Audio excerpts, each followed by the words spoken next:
la Federación Estatal de Foros por la Memoria, lógicamente, como se define como una organización de izquierdas, no un partido, pero sí una organización de izquierdas, y tiene un talante internacionalista. Recientemente se ha constituido el Foro por la Memoria de Argentina, estamos trabajando para que se constituya el Foro por la Memoria hispano-marroquí, el portugués, y empezamos a tener contactos para también crear el Foro por la Memoria francés. Nuestro gran objetivo sería crear una gran internacional de la memoria histórica que pusiese en evidencia lo que han sido las luchas sociales. He metido el tubo de escape en otro sitio el muchacho. Cuando tú quieras. Eso no lo habrás grabado, lo de que he dicho, el tubo de escape. Grabado está, pero no lo vaya a ver nadie. Bueno, la idea estamos internacional. constituyendo foros por la memoria en diversos lugares porque queremos constituir una gran internacional de la memoria histórica para poner en evidencia lo que han sido las luchas populares para conquistar libertades, para conquistar derechos y para conquistar mejores condiciones de vida de los trabajadores. Esto es una labor lógicamente lenta, es una labor, va a ser ardua todavía, pero lo que está muy claro es que lo que ocurrió en España ha ocurrido en otros lugares del mundo y el gran problema es que sigue ocurriendo también hoy en día. La gente con los quads, las motos. Bueno, esto sigue ocurriendo en todas las partes del mundo. Lo que está ocurriendo con el pueblo palestino es algo muy parecido a lo que ocurrió aquí. Lo que ocurre con el pueblo iraquí es algo muy parecido a lo que ocurrió aquí, pero es que uno repasa la historia de lo que ha sido Latinoamérica, desde lo que ocurrió en la Guatemala de Arbenz, cuando se decide nacionalizar todos los campos de fruta. Es una multinacional americana la que paga una serie de generales para que den un golpe de Estado y acaben con todas las gentes de izquierdas que lo que querían era que esa fruta fuera del pueblo guatemalteco, ¿no? Que era lo obvio y lo lógico. Lo que pasó en Chile forma parte de lo mismo. Lo que ha pasado en Argentina es exactamente igual. A lo largo del siglo XX hemos visto todo este tipo de luchas en todas partes. Hemos visto lo que hicieron los americanos en Vietnam, lo que hicieron los norteamericanos en Corea, y siempre ha sido lo mismo. Pueblo.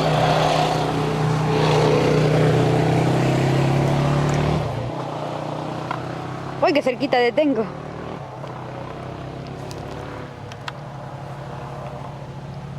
Lo que se sucedió en Vietnam, Corea. Sí. Bueno, siempre han sido pueblos luchando por su libertad, por mejorar sus condiciones de vida. Lógicamente, cuando se habla de reparto de la riqueza, inmediatamente el gran capital aparece con los uniformes. Unas veces en nombre de la democracia, como hace George Bush en Irak, o como hicieron en Vietnam, y otras veces directamente con el traje fascista, como hicieron en Chile o como hicieron en Argentina. Siempre es la misma lucha. Hoy en día nos encontramos, por ejemplo, con el problema que existe en Palestina, que un pueblo como el israelita, que tanto sufrió una gran persecución, esté haciendo lo que está haciendo ahora mismo con el pueblo palestino. Esto algún día tendrá que saberse qué es lo que ha ocurrido realmente allí con la gran cantidad de asesinatos de civiles y el por qué la desesperación está llevando a algunos a cometer ese tipo de acciones en las que lo que hacen es transformarse en hombres y mujeres bomba y tal. Eso es debido a toda la desesperación de ese pueblo. Se la está matando de hambre, se le quiere aniquilar, se le quiere exterminar.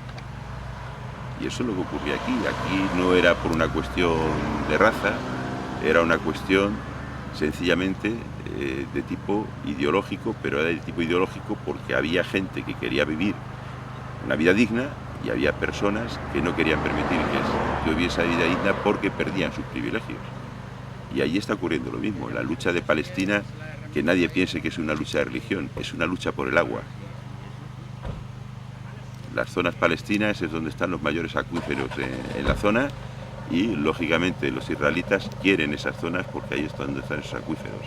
Pero, aparte de eso, hay una cuestión muy importante que es que el imperialismo, tanto europeo como norteamericano, tienen un gran interés en mantener un Estado de corte capitalista y aliado de los Estados Unidos en la zona para evitar que el mundo árabe se unifique y se pueda transformar en un poder económico antihegemónico a lo que existe ahora, ¿no?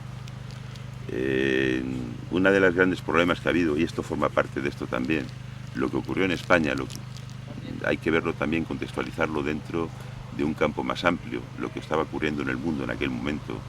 Hay que tener en cuenta que desde que se produce la Revolución de Octubre del 17, en el que por primera vez un pueblo intenta construir una sociedad distinta, problemas, con errores, pero se intenta hacer algo nuevo precisamente para que haya una justicia social real. El capitalismo mundial empieza a poner medidas para impedir todo aquello. Se empieza a desarrollar una gran lucha de clases a escala mundial entre lo que significaba el campo capitalista y lo que significaba ese socialismo que podíamos llamar real, incipiente. Y la guerra de España hay que contextualizarla dentro de eso que está ocurriendo en el mundo. Hay ese gran intento de destruir la Unión Soviética que ha surgido de la Revolución de Octubre y evitar que se extienda a diversos países. Hay países como Estados Unidos, encerrado en Francia, donde nace el bienestar del estar, las políticas keynesianas en Estados Unidos, que es intentar que esa tarta de los capitalistas, darles una pequeña porción a los trabajadores, haya una concertación social. ¿Para qué? Para evitar esa revolución, para evitar que los trabajadores socialicen los medios de producción y que se acabe con la propiedad privada de los medios de producción, que ese es el gran dilema. En otros países, quizá porque son más fronteras con la Unión Soviética, lo que se hace es instaurar regímenes autoritarios, el nazismo, el fascismo. ¿Para qué sirve de frontera? Precisamente para eso.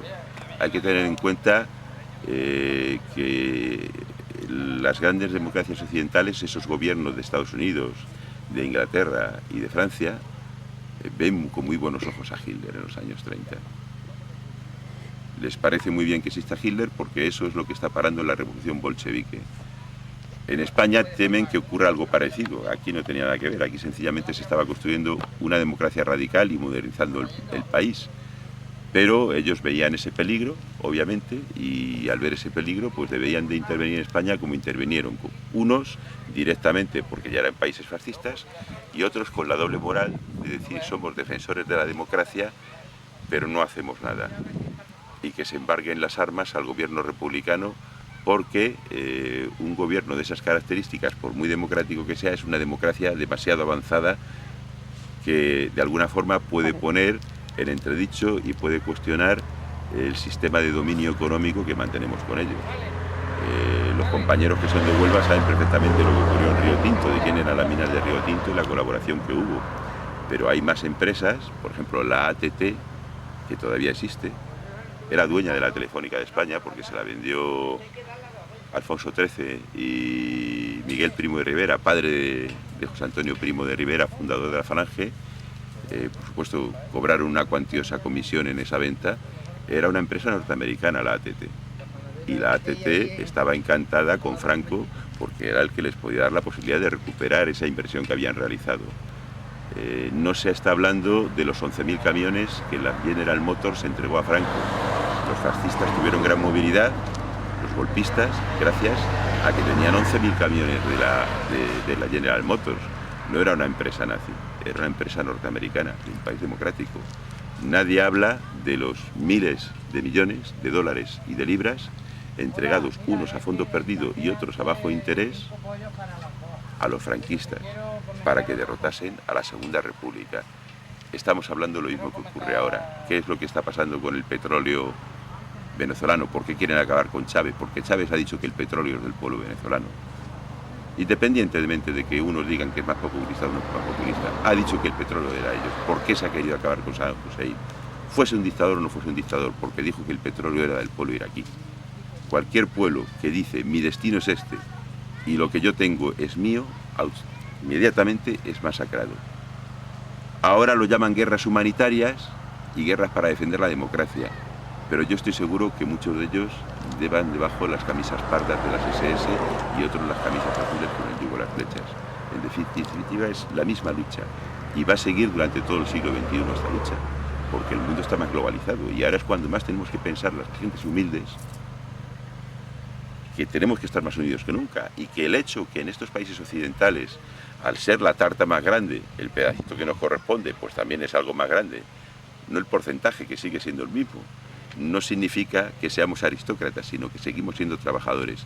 Y mientras que los trabajadores españoles no tengan la conciencia de que nuestros verdaderos hermanos no son los dueños del Alcampo ni del Corte Inglés, sino que nuestros verdaderos hermanos son los mineros que están trabajando como esclavos en las minas de coltán del Congo, o nuestros verdaderos hermanos son los niños, los millones de niños que están obligados a trabajar como esclavos menores de edad en distintos países para fabricar muchas veces estos pantalones, estas ropas que llevamos.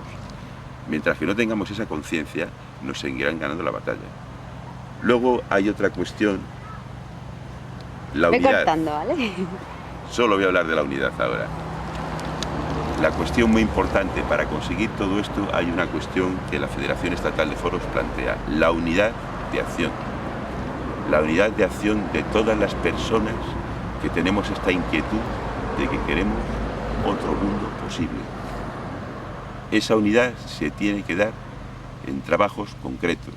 No se puede dar en base a debates donde tú digas una cosa y yo otra y nunca nos pongamos de acuerdo, sino que allá donde haya una injusticia como había aquí en esta fosa, con 11 compañeros asesinados, ahí se da la unidad de acción. Aquí había anarquistas, había socialistas con nosotros en el foro, había comunistas, había socialistas, había sencillos republicanos y había sencillamente trabajadores que se sienten de izquierdas. Eso es la unidad de acción. La unidad de acción no es ponernos de acuerdo para sacar un panfleto. La unidad de acción es unidad de acción, es hacer. Los compañeros palestinos hacen las cosas con una K-47 en la mano. Nosotros tenemos que hacer las cosas aquí con los picos y las palas y luego decir lo que tengamos que decir. Pero eso es la unidad de acción. No vale esa unidad de acción que están ahora haciendo en el Parlamento, donde me reúno para ver quién queda mejor para tener 2 votos más. Eso no es política, eso es una vergüenza.